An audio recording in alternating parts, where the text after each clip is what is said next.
Gang of 5 were responsible for both Dander 2, but also for the original Dander, which many of you will know by now that I love that game loads.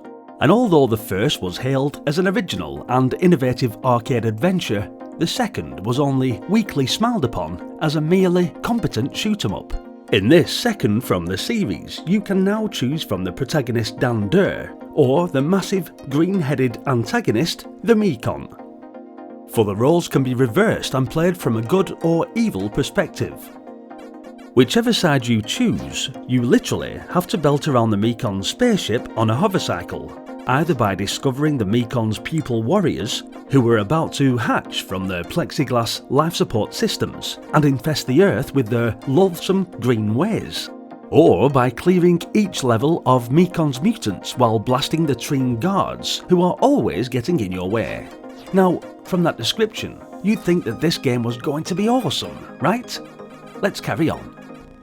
So the story goes that since the Mekon's last attack on planet Earth in Dander 1, you managed to thwart his dastardly plans and deflect the large asteroid he fired at planet Earth. Now, the warped green genius has a much more sinister plan in mind, to create a race of SuperTreens with which he can dominate the Earth. Starting as mentioned with the choice of either controlling Dan or the Mekon, I'll first explain the role as if you've chosen to be the good guy. Dan's mission is to infiltrate the Mekon's flick-screen spaceship, find the SuperTreens cocooned in their plexiglass bubbles, and destroy their life support systems before the level destruct sequence sends them to Earth. To do this, you need to shoot the control boxes on each life support bubble. You are against the clock too, however, and have 10 minutes to destroy them all, with the timer starting as soon as the first SuperTreen is destroyed. When all the SuperTreens are killed, then you make your way to the blast doors, where you can sit safely while the previous area of the spaceship explodes. It's not exactly easy to find these blast doors, so a memory of the level layout will be handy. Or maybe this map here will provide some help. Yeah, maybe not. Failure to reach the blast doors in time, or not destroying all the SuperTreens, results in the mission being aborted, and the game abruptly ends. If the objective is successfully completed, however, you then move on to the next, more difficult level, where you have to do it all again, section by section, all against the clock. Throughout the mission, you are also being constantly attacked by the Mekon and his henchmen, who fire on your hapless hero. You'll see your health being drained by these enemies, represented as a diminishing bar which shrinks towards a fatal zero. To add to the difficulty, you only have 6 lives with which to complete the task. Now, from the perspective of the Mekon, the objective is to manually activate the SuperTreen's life control panels and eject them into space, thus enabling them to wreak havoc on Earth. In this reversal of roles, Dander sets the self-destruct timer, so the task has to be completed in 10 minutes for you to succeed and move on to the next level. In similar fashion to the alternate scenario, Dan's fellow hoverbike army will attempt to stop you from completing the task, and their lasers need to be avoided to keep your evil green lightbulb cranium character healthy.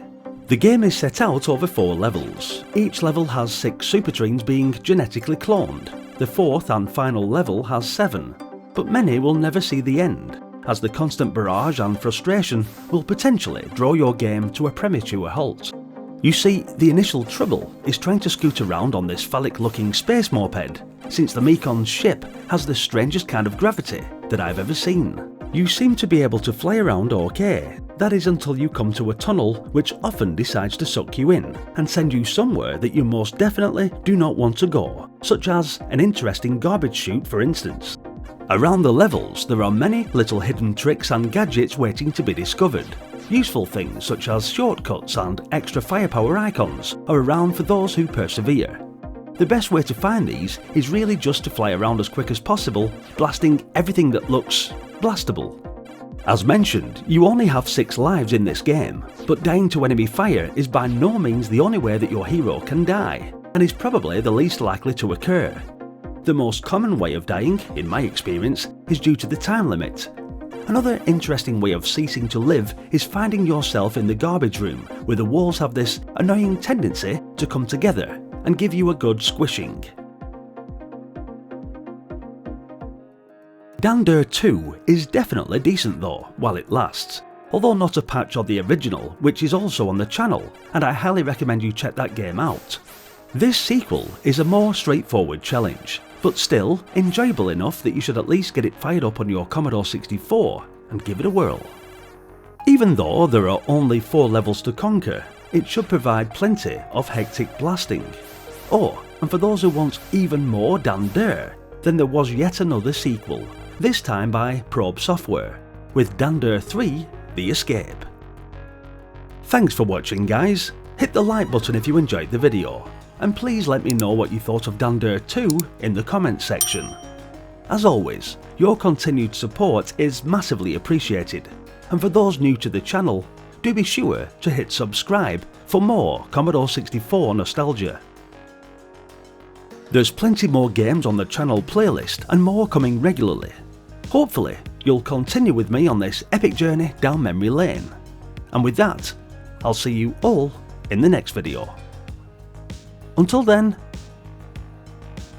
bye for now.